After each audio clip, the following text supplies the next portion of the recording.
And now, ladies and gentlemen, here he is. The real Tony D'Angelo. Hi, Kemosabe's. It's Tony D'Angelo. It is December 14th, 2023, Ada Domini, in the year of our Lord. So happy to have you here. Very much appreciative of last week and very much appreciative of all the comments and encouragement I had received with respect to the show that we did called Connecticut, A Race to the Bottom. It was a show about race in Connecticut. And it's just people are crying for good, honest, correct information. They're not getting it from corporate media. They're certainly not getting it from the political figures of this day. So whatever we could do to do that, believe me, I am so happy. I am also, as every single week, I am appreciative of our music contributors who give us music or actually let us use the music that we choose for the show. I think that gives us a lot of, shall I say, character and color to these shows. And I think we got some real boss music here today, and we keep trying to pick that up. And you know, I try to get things that probably haven't been heard for years, but they're wonderful pieces of music, and I think it's fun to share them again. But I want to tell you something to give you an idea of how sausage gets made here in Camp D'Angelo. I can sit, I can plan something, I can say, this is what we're going to do. And then the next morning I'll get up. Today I was up before my wife, Kathy, fed the animals, made coffee, prayed, and went to the computer where I usually check in and say my good mornings to the folks on Twitter and some of the folks on Facebook. I am of the belief that social media should remain an open forum. The forums themselves are not evil any more than the highways of Connecticut are evil with respect to stupid drivers and, you know, unpatrolled roads and, you know, drunken driving and all that other stuff. You have to govern yourself. So whatever is given you, use it, but use it in a manner with intelligence and, you know, as you're guided by God. That said, someone put something, I'm going to share that with you on social media that to me was just, well, let me show you something if I can, rather than explain it. I'm going to go to a screen share here.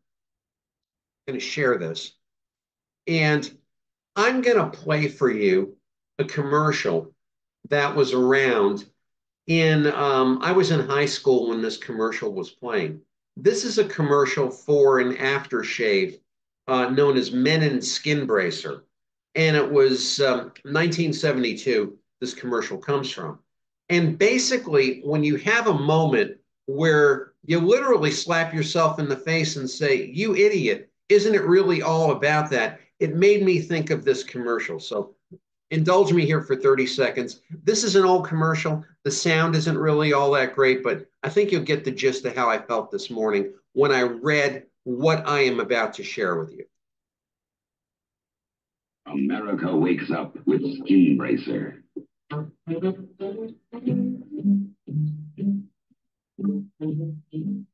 Hey, I needed that. If you need waking up, slap on some Bracer. Its skin tightener and chin chillers can help you come out smoking. Thanks. I needed that. So you get the idea. I'll stop to share here for a moment. You get the idea of how I felt. And a gentleman, I don't know if it's a lady or a gentleman, a person, I should say, on Twitter posted something that really, I think, in a nutshell, categorizes everything I say, think, act, and feel about the Connecticut political system in general and the kingdom of our governor, Governor Ned Lamont the Unaccountable. Let's go back to the share, if we may. And I'm going to go back to here.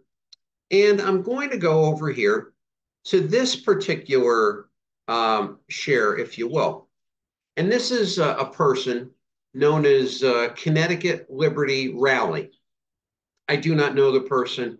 I do read the information with interest. I occasionally comment. I occasionally retweet. I am a believer in liberty and freedom. This person says, "I'll give up my gas car right now after Governor Ned Lamont and Annie stop flying on jets, sell their mansions and beach houses, fire their security entourage, give back their semaphore and no big contract money and other COVID profits, and move into a home under 2,000 square feet in a Connecticut inner city." Now, if you go back to that commercial, which I showed you a moment ago, that's exactly how I felt. And you look at every single mandate and every single edict and every single guilt out and every single endeavor we have received from the king, from his minions, from his political minions, watching the weak, if non-existent pullback and pushback from people on other sides of the aisle who haven't been criticized. And I'm thinking, most recently, here's a guy that wants us to have some pitiful little, I can't use it, I can't deal with it, it doesn't go far enough for me, electronic car, can't even afford it, but yet he's running around flying on jets, which presumably, I don't know, they bury this. The fuel on these jets, I would bet my pinky finger that is paid with state money out of some budget, out of the governor's budget. We'll make it official business, that kind of thing. But I've certainly seen him drive. I've seen him driving out here, with his beast and his state paid attendants, who are shepherding him around. And I'm sure his house in Greenwich, Connecticut is not heated by propellers. And I'm also sure that the profits he received from being, and don't give me this crap and this nonsense. Oh, I'm going to give it to charity. Oh, this, oh, that. What about the IPO of Semaphore? What about the digital currency group? The political system, get this through your head. The political system did not stop. I'm going to stop the share here. You get the gist of what's happening. The political system did not stop Semaphore. The state-run media, if anything, enabled it. It was people by the name of D'Angelo and Colley and Swick and a bunch of you warriors on Twitter that actually put two and two together and said, hey, wait a minute, this is his wife's entity. I mean, the man was looking to pull a fast one. And he really thought he could pull the fast one and not have any of us figure it out. And then as time goes on, we've covered it on the Lee Elsey show. Other people have covered it. We find out that it's basically, it's being, shall we say, throttled by the Attorney General of the state of New York, Letitia James. I'm sure you're all familiar with her. And, even she is calling it a fraud. And, basically what it comes down to is this is what they do. They fly on jets. I'm sure the king and his queen do not dine on bugs and herbs. I'm sure they could eat whatever they want. And I'm sure what they're eating has nothing to do with any sort of climate preservation. His transportation certainly does not comport to anything ecological, but yet he and these legislative wooden soldiers and the Connecticut DEEP with their $175,000 a year commissioner, Katie Dykes, who pontificates this scribble, our carbon footprint is too big. Where are you political turkeys? I don't care if you're a Democrat, a Republican, a Martian, or German, an Armenian, a Saturnian. Where are you not turning on him right now and saying, hey, Turkey, if you're going to make us do this, you have to lead by example. Why do we continually let these people do as they do? And, you have an entire media that effectively, is beholden to him and will not say anything against him. And it's really, where does that stop? It stops with me. It stops to you. Starve him out. Don't buy the products. Don't watch the programs. Don't believe the dribble, because all of that is designed to protect the status quo. If it wasn't designed to pick and protect the status quo, why is there not one report about this? Like that Menon commercial, a cold slap in the face. What the hell is going on here? And we're going to let this guy continue to do this and to come before us and try to keep us safe from COVID. And next, it's going to be climate change. And we're going to have to be protected from climate change lockdowns. I mean, come on. What the hell is wrong with us? And certainly, what the hell is wrong with them? I am just this morning, again, like a cold slap in the face. I'm actually doing this segment in the morning. It's absolutely unbelievable how you let this thing happen. This man now should be going out and be hearing from every single person, hey, Ned, where's the EV? Why aren't you charging the EV? And as someone else had pointed out, what about these commercials he ran on where he's driving his, 1999 minivan or whatever it was, saying, well, I can drive myself. I don't need a car. I mean, over and over and over and over again. And shame on you, turkeys in the Connecticut state legislature. Where is the investigation to what's there? All I've ever wanted is one of you to come with me to Advanced CT and say, give me those records. Give me those records. And let's see what was there. Let's see, if it wasn't for the FOI that they gave me before they realized that they weren't supposed to give me it, we never would have found out about the disappearing 2% loan to Semaphore that they kind of keep forgiving along the way. They can't even pay 2%, these Lamont connected companies. Meanwhile, what's your credit card? What are you spending on groceries? What are you doing to have a Christmas meal for your family? I don't care about you. What do you matter? They want to keep you safe. They want to keep you dumb and stupid is basically what it is. I am so livid about this. And I can only hope that you're livid too, because it's really about time this ended. There are so many shams and shames and so many goofs that they show. And then when things get to be, shall we say, tight or hot under the collar, well, let's wheel out the COVID card or the race card or, our superiority card. I ain't going to stand for it anymore. Don't you stand for it either, basically. When the lives of Connecticut people are being domineered and overborne by these egg-sucking dogs who decide to do what they want to do and be hypocritical and go wherever. Ned goes to, Cayman Islands, right? Or he goes to, he ain't, flying some little wind-propelled prop, right? And all the lunatics and all the DEEPs in the world and all the dumb college kids you've got talking about climate change and all this other sort of stuff. Don't you think, University of Connecticut Foundation, you got to take a look at this guy who's handing you this and doing something else? Where is your integrity? You want us to believe in you and young people and your causes. I know that's the way I was when I was a young person. I wanted my cause to but if I saw that kind of hypocrisy, I would have run out of there so fast. I would have made the roadrunner actually trail behind me. It is just a total and complete joke. As you head into the holiday season, think about what you're struggling with and think about what these people are doing. It's like Howard Beale and Network. I'm mad as hell, and I'm not going to take it anymore.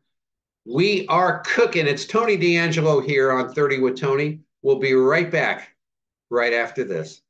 Attention, idiots. Hear ye now from the royal court of King Ned Lamont the Unaccountable. This is Kendra, intrepid robotic assistant in the court of the king, announcing the first ever electric car race entitled King of the Charge-Up Cars.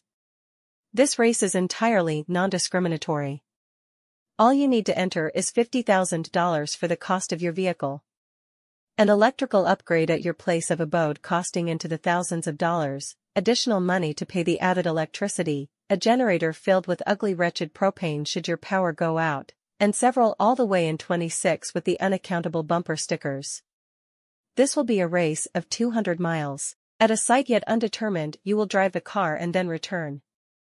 Since the range of the car will not be able to span the race, and there are no charging stations, and that all takes too long anyway, the winner will be decided in the pushing part of the competition.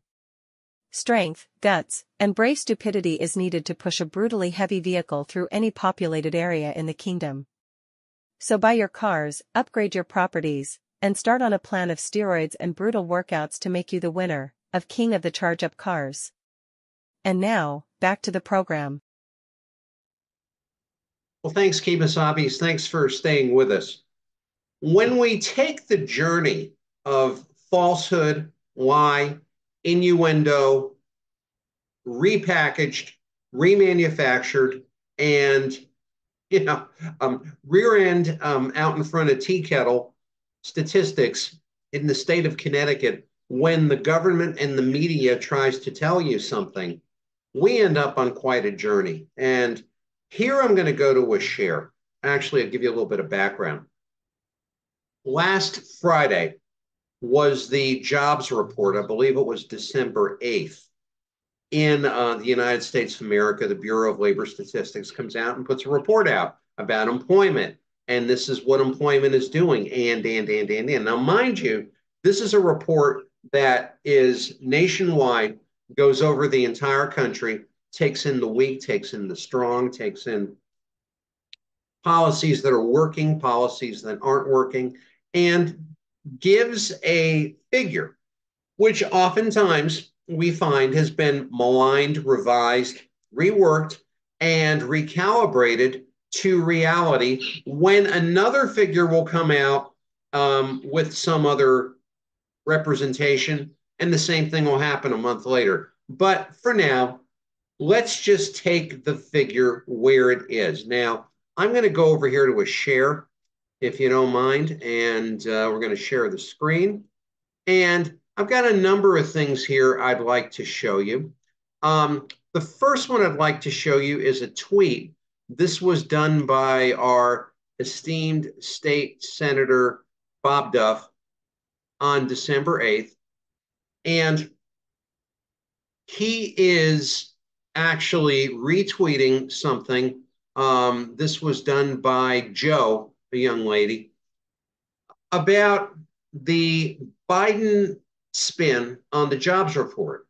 Senator Bob Duff reports, yes, and yes, the economy is strong. Democrats deliver for working people and seniors across the country. Thanks, Joe Biden, for leading the way. And then it's 199,000 jobs added, unemployment down, inflation cooling.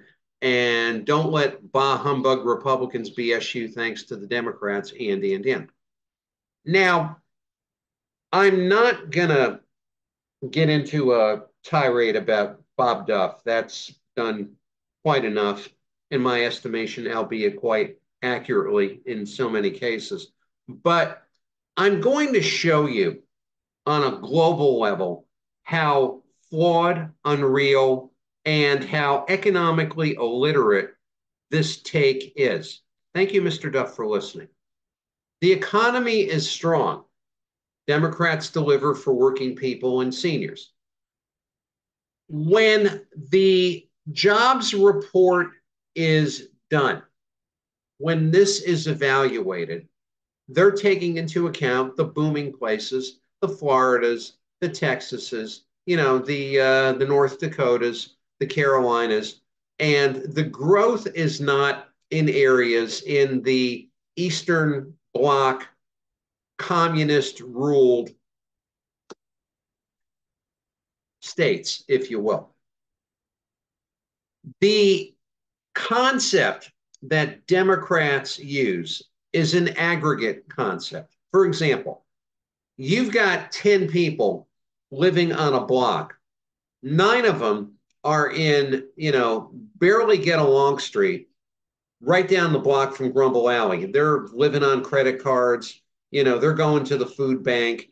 They're 2 payments behind on the car payment, hoping the guy doesn't show up to repossess it. And they don't know if they'll have a job come January. But you got that one guy who's, either working on the computer or doing crypto or something in and of himself.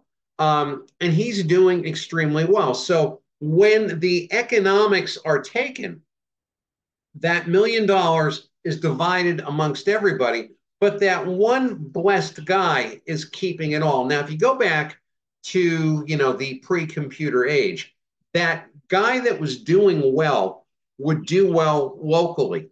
He would shop in the same town. He would bank in the same town. He would have a business in the same town. He would contribute to the charities in that town. And that town would radiate from his particular being there. But today, we don't have to do that. We do not have to live in a place to live in a place. We can live through virtual reality and computers in entirely different places and never bank in the same place and never work in the same place and never support a business in the same place that we're at. That's just the way the world is built today. So when you take Mr. Duff's, or Senator Duff, excuse me, when you take his, shall we say, hooking on to the Bidenomics boom, he's taking into account these things that are not happening in the state of Connecticut. We're going to show you what's happening in the state of Connecticut in a moment. But basically, he does that, and then the radiation effect from these jobs, if you will, is actually being done in other places.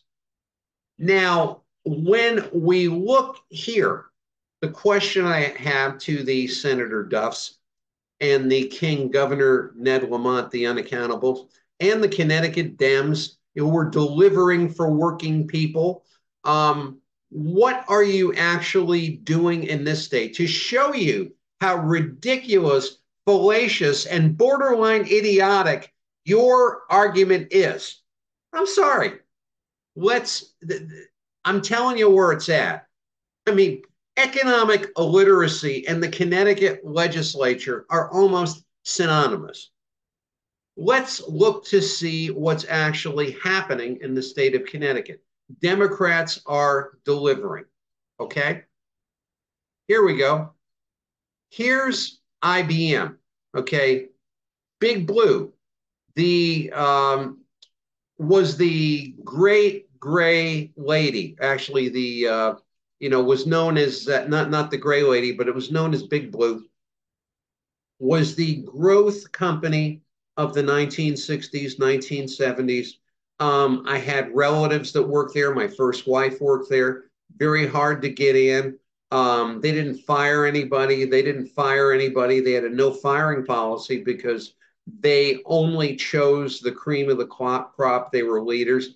And in the end, go back about 30 years ago, and there was a President Louis Gerstner who had to change that, which he did, that model, because that model was no longer sustainable as things became more global. But still, a very, shall we say, leading employer. Connecticut had a major investment in IBM and vice versa. There was a very large campus in Southbury. I don't know how many people were being 150 Kettletown Road.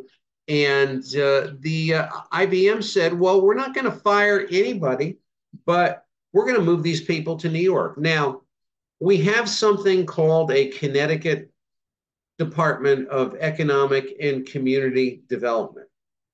I wonder, I don't have to wonder, I already know how many people in that department were proacting in this situation, talking to IBM, asking, what do you need? What types of policies, not handouts, but policies do you need to make you stay here? What can we do to make you stay and grow? I'm sure none of that happened. And they didn't go to Florida, interestingly enough. They went to New York. I mean, that's almost like out of the frying pan into the fire. But then again, there are people showing up on this campus every day in Southbury. There's dry cleaning, there's takeout food, there's little stores in the village. There's places where they go to eat, and restaurants and things like that. They're not going to be around there. I mean, so Democrats deliver for working people. Well, here you go, guys. You've taken a major flagship corporation and you have delivered them out of the state of Connecticut. Now, of course, my colleagues on Twitter like to call this NEDDO-nomics. And it's basically very indicative of the policies of King Governor Ned Lamont the Unaccountable, because we see this happening more and more, because Connecticut does not know what in God's green earth to do in building an economy. So ask yourself something. You want to be an American, right? You want to be free. You want to have some fun. You want to get out. You want to take your girl, your wife. You want to go see a movie. You want to go and have a nice dinner. You want to throw a little money around and feel like a good guy, right? I like to do that. I believe me, I don't ask for much, but it's nice to have a little fun. So we do that when we feel safe in our downtowns and we feel that, it's a good economy to spend money. Let me tell you something. Here's an article, which there is another subsequent closure. Criterion Cinema is closing in New Haven. I understand now they're closing in other towns.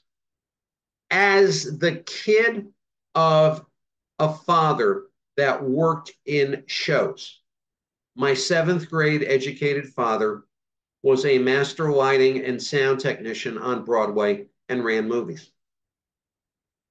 People go to the movies and go to entertainment for 2 circumstances, generally. Number one, they've got the money. They've got what's known as discretionary excess income to throw that around a little bit and have a little, have a good time. Or they're depressed and they want to get away from their troubles. What we've done in Connecticut is not only do we have such a wonderful, this is a leading indicator.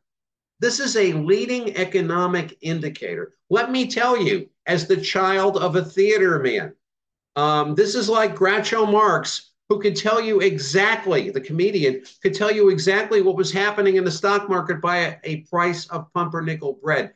Theater attendance is my pumpernickel bread. If people are going out to the theater, that means they feel good about things. That means they've got excess money to spend. It's a good indicator. Here in Connecticut, we're closing the damn theater. The cities are a sewer, and it's there ain't no money.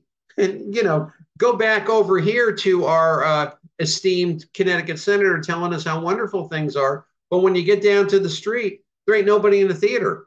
They'd rather stay home. Now, be that because they have no money, be that because of self-preservation. The fact of the matter is they are not radiating in the economy.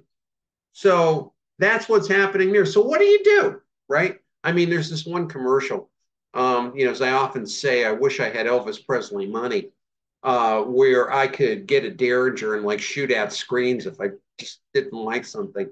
I think it's for a drug, and a kid shows up on a blind date. He's being Ubered. He meets the girl. They go in, and it's a very platonic date. And they're like 2 feet apart from each other. Doesn't even put his arm around the chair. Doesn't even kiss her goodnight. And I'm thinking, my Lord. I mean, young men, you got to be men. I'm not saying be an animal, but, show up in your own car, pick up the girl, meet her parents if she's living at home, be a gentleman, take her out, show her that, it's just like, if this is the standard of dating, I'm happy I'm dated when I did. And, my dating, well, actually, I am a pretty good cheap date, according to my wife, but it's like, going to the theater is a great economic indicator. So you want to take the girl, take her out for some place to eat, right? Little restaurant, little ice cream, little tea and muffin or something like that. Look at our lovely state legislature.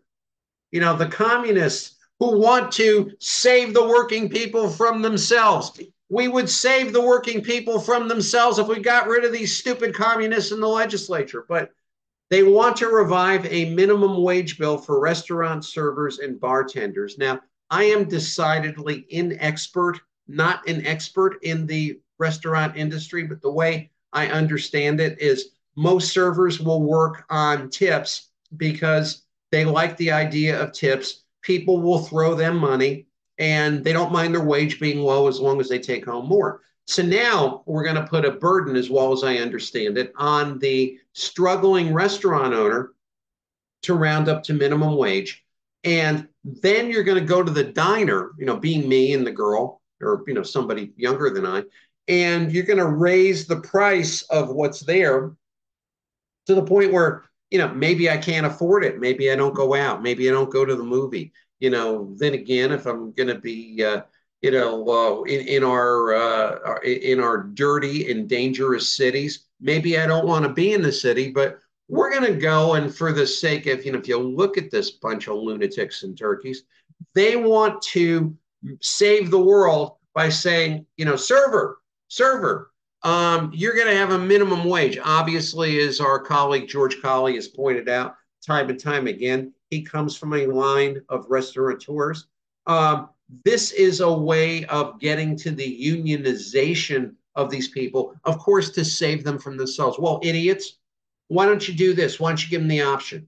Why don't you say, I want to round up, I don't want to round up? And probably to a man or a lady, a lot of people do table waiting because it's good money. You don't need a degree to do it. You do need a lot of skill. You do need a lot of people pressure. People have waited their way through medical school and law school, and things like that, and driven cabs and things similar to that. You provide them with an economic delivered pizzas, and now it's like, well, we're going to make more of an economic burden on the consumer, and we're going to be closing up restaurants, and we're already closing theaters, and go back to, this particular gentleman over there talking about Democrats deliver. Well, what do you deliver? Economic destruction? That's what I'm seeing.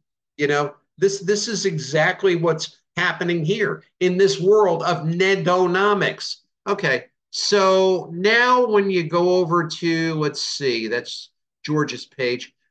I want to look at our young friend here, Danny Marisi, who gives us a very good capsule summary of the wreckage and waste of the Connecticut economy. Alexian Pharmaceuticals, Stag Arms, United Technologies, Raytheon, Edible Arrangements, Aetna, General Electric, Frontier. You can also add to that Pfizer, right? You can, what about when the subsidies, when the bribes on the DECD handouts end? Curious this past week, Rob Hoteling, if I'm pronouncing that correctly, ran as an independent for governor and is now making his way up the ranks at the Connecticut Department of Economic and Community Development, what I often like to call the Department of Economic and Community Destruction. And his job will be, you can read that for yourself. I did not post that in the string, to try to get grant money. In other words, we cannot make an economy on our own. We don't have people going to movies. We don't have people going to restaurants. We don't have people, who are buying cars that they feel they can keep around because some idiot wants them to have an e-car. It's going to make it impossible for them to buy gasoline. So we're going to beg for money, and we're going to beg for money for projects, and we're going to beg for money so we can have, more NED deals and more fintech and, watch more industry leave this state. And it's just, this is a horror going somewhere to happen. Another thing I did not post, I'm going to stop the share here. I think we've seen enough, is that we have a mandatory retirement plan in the state of Connecticut. Now, believe me, a large part of my professional work, if you can call what I do a profession, is dealing with retirement plans. They're important. They're necessary. Not like the state retirement plan, which is basically a government-funded cookie jar for the politically connected, but people providing for their own retirement. Now, they do very well if you give them an economy and give them a means of saving and give them, ways for them to increase their net worth and their personal worth. They'll do just fine. They don't need the stupid government telling them, you've got to save in our package and or opt out. Or, and this personally happened to me, I was given the opportunity, it probably wasn't an opportunity, 6 weeks ago, to set up a small business in Connecticut for a particular client who needed more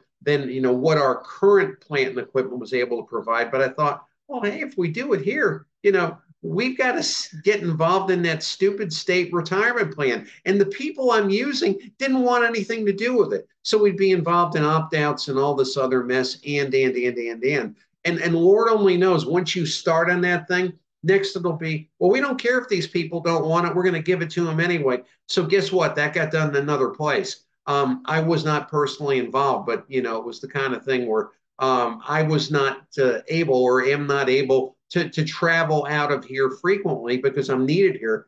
So these are the things that you're doing to the economy. The job creation will happen in small business, numbskulls.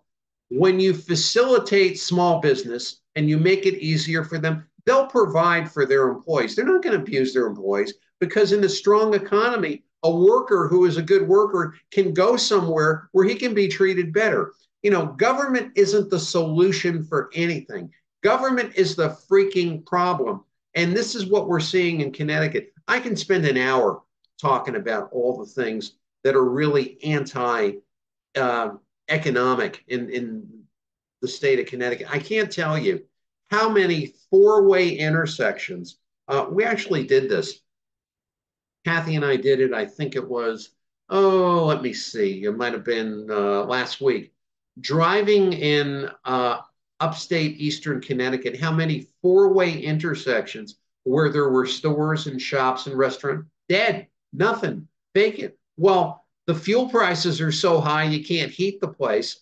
There's no discretionary income, so people can't buy anything. These are real economics. This is what's really happening. People are hungry. People can't eat their homes. I can't tell you how many people are handing out for Christmas, food gift cards, heating oil, just things to stay there. This is a growing economy. People, and this is the whole thing. I can't do this alone. It's up to you to walk up in the face of these political, state-run media and so-called economic, even on Twitter, some of these old holdovers from the Obama administration, and stick it in their face, not violently, okay? Not violently. You never put your hands on somebody. You never put anything but and you challenge them and you embarrass them and say, what the hell are you doing? The next thing you got to do is get them the hell out of office. They're killing you. They're killing us. They're killing the state. And, if we don't do it, obviously the system isn't going to do it. You have to make the system do what you need for the system to do. It's high time, people. And this is just something that's horribly, horribly, horribly over. Listen, food banks are running out of food. People are going for food and there ain't no food. And yeah, it's wonderful. Democrats deliver. Yeah, you're delivering empty shells, you moron. But what can I tell you? That's the way it is, and that's what I intend to do here. It's Tony D'Angelo here on 30 with Tony. We are rocking it out, baby. We'll be right back in 60 seconds.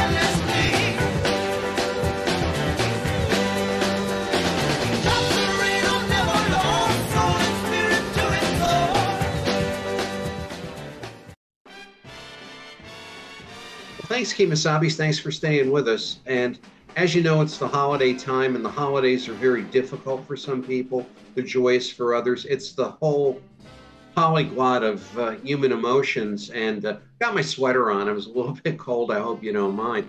But I was thinking last night about my father. And my biggest regret with my father was that he wasn't around long enough. And I feel I missed out because of that. And but yet I do remember a lot about him, imperfect man as he is, an imperfect son that he raised. But when thinking about Christmas, it's like, what's your best Christmas memory with your father? And I could, my father was not a Christmas person, and I think that was largely because of how he grew up and, the circumstances he grew up under. But there was one Christmas memory that I really, really, really, it's precious to me. There was probably in the 1960s, at least in the greater New York metropolitan area. I don't know if this was one group of people or a number of groups of people, but somebody had the bright idea to have Santa Claus parachute into shopping centers and bring toys. So I remember one day I got the Stanford Advocate. We used to get it delivered, and this was the Stanford Advocate, not the masquerade Stanford Advocate that you say these days. And I was reading, and there was a big ad. Hey kids, come out to Ridgeway Shopping Center tomorrow and see Santa parachute and bring gifts and surprises. So I said to my father, I knew he was off the next day. I said, could we go over to the Ridgeway Center? He said, yeah, sure, I'll walk you over there. So that morning, the beautiful, clear, crisp December morning, and we were having breakfast, and a couple of friends came over, and my mother gave them breakfast, and we all went over to Ridgeway Center. It was so exciting. It was a beautiful, windy day. And the way we got over there was we kind of walked down our street, crossed over another street, and then walked up a street of old mansions to Bedford Street, which is a main artery in Stanford, crossed over that into Ridgeway Center. Ridgeway Center, if it's still called that, the shopping center is still there. We were there actually a couple of weeks ago, and I actually saw it from a distance. So by the time we get there, and I'm with my father, I'm holding his hand. I'm a little kid. This is December of 1963, right after JFK's murder. So it wasn't really a happy time in America, but here's a bunch of happy kids, probably about 2,000 of them in a shopping center, and they're all waiting for Santa, and there's music and there's excitement, and all these kids are going to get presents. It never dawned on me that, well, one man parachuting from a plane could give presents to 2,000 kids. But as we're there, we're like, where's Santa? Where's Santa? We're like looking up in the sky. And then this little biplane comes in and it's kind of like, King Kong. It's kind of going back and forth. And there's a streamer in the back saying, hey, kids, here's Santa. Everybody starts cheering. Ah! And so we're all with great anticipation. And Santa parachutes out of the plane. And here's Santa. He's coming down. He's got his toys. Everybody's like, hey.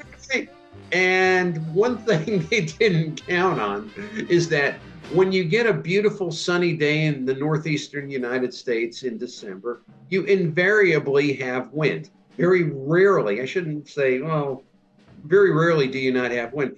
So a big gust of wind comes, takes Santa, smacks him against the side of a tree, and he falls down in the parking lot, and the parachute gets all tangled up in the tree. All the kids that are down in the parking lot who are there to get those presents first start to approach Santa. And poor Santa ain't much good for anything. He's just lying there. He's ready to go to the hospital. And there is this cascade of boos. Now, we're watching this from the top. And there's boos and yelling and kicking and screaming and crying. I mean, words that I wouldn't use now, that I didn't know existed until that day. And Santa, and this cascade of boos. And I don't want to see the poor man get hurt, but it's actually, when you stop to think about it, it was, and then the boos started cascading all over the shopping center. I went to my father, I can't get my present from Santa. And my father's like, I don't think Santa's alive anymore. Oh, man, absolutely unbelievable. So to this day, I've had a problem with Santa. I don't like the man. He disappointed me then. I've got other Santa stories. Maybe I'll tell you that on subsequent shows. But I don't pray for me. I don't want to like this man, regardless of who he is or what he does. But I think regardless, I should leave you with a Santa joke. Santa in England, I believe, is called Father Christmas. And somebody said the other day, what is the difference between Father Christmas and a dog? I don't know. Well, Father Christmas wears red pants and the dog just pants. It's Tony D'Angelo here on 30 with Tony. Thank you so much for being here. Thank you for allowing me to share with you my disdain for this man called Santa Claus. And we'll be back next week with more stuff. Love you guys. Thanks for being there. Bye, Kemasabis. You mean a lot to me.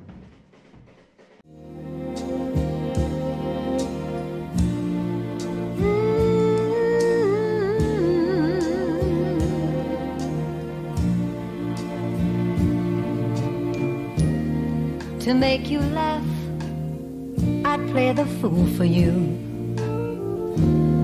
Although the people turn and stare,